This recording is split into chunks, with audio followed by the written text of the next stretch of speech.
pagi semuanya. Jadi di sini kami akan menjelaskan tentang logika dan algoritma.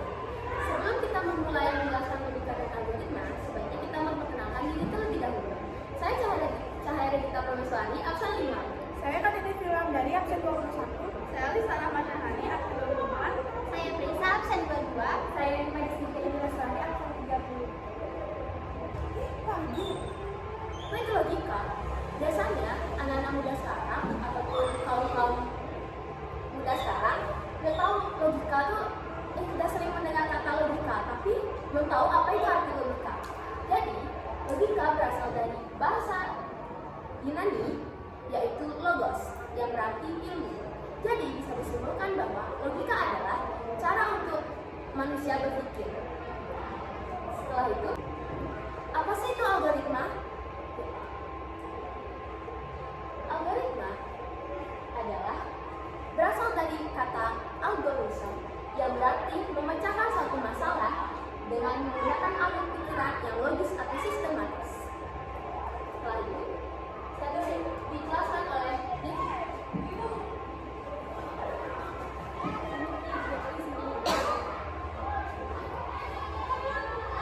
Ciri-ciri algoritma, yang pertama ada finiferous atau keterbatasan.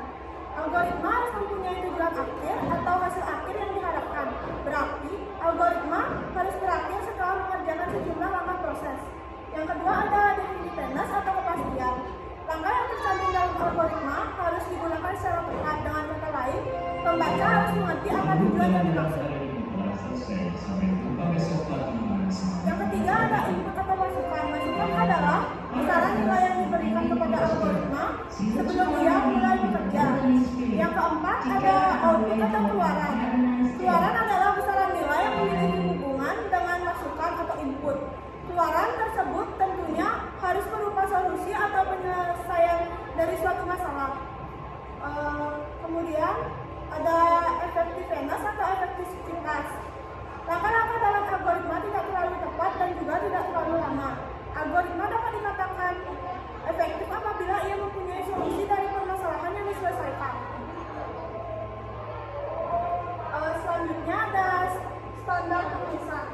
Yang pertama ada header. Header merupakan bagian awal atau bagian pengenal atau sering disebut dengan judul.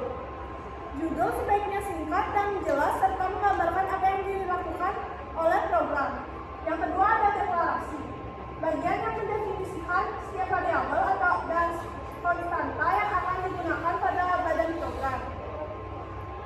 Yang ketiga ada badan algoritma atau proses algoritma. Bagian ini adalah inti dari program untuk menyelesaikan masalah, berisi instruktur-instruktur untuk pemecahan masalah dengan menggunakan notasi psikot. Selanjutnya akan dijelaskan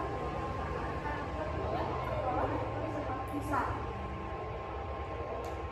Baik, sekarang saya akan menjelaskan tentang operator dan data angka.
kami. Bila ada salah kata mohon dimaklumi. Terima kasih semuanya.